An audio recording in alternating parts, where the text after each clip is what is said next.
2025, year ahead. What are you seeing? What are your predictions for what's the best we're going to see this year, Ray? Obviously, 2025 is a year of great uncertainty. I think that I think honestly, the first big issue that we're going to deal with is the budget issue. Right now, it's not the issue, and everybody thinks of it not as the issue. In the first half of the year, it's going to be the issue, and how they deal with that is very important to me in terms of the supply demand, because let's remember that the Treasury market is the basis of all markets. Okay, it's the foundation of all markets.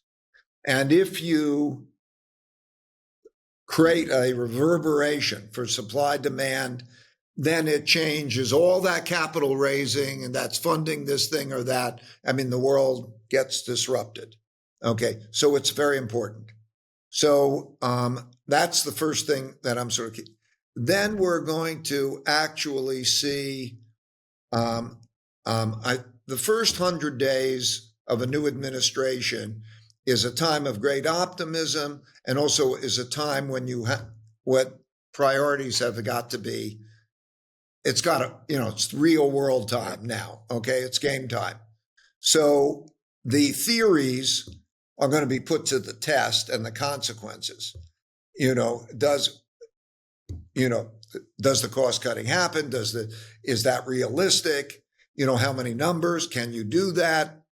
And not only because of its secondary consequences, and then there has to be prioritization. I think the prioritization is also going to be smartly on energy for data centers and the building of AI and so on to win, because whoever wins the tech war is going to win the military war, with China and so on.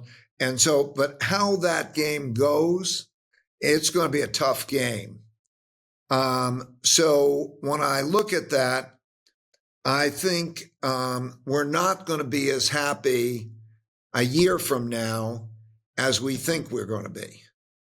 And because also there's that cycle. Yeah. Things are pretty expensive. If you have interest rates rising, there are these issues. We can't get so ignoring those that we, in the face of the AI thing. And then you have to do it within 2 years, and it's got to stick, because midterm elections will swing. Are going to be harder for the Republicans because they have more seats up. So it's going to be interesting.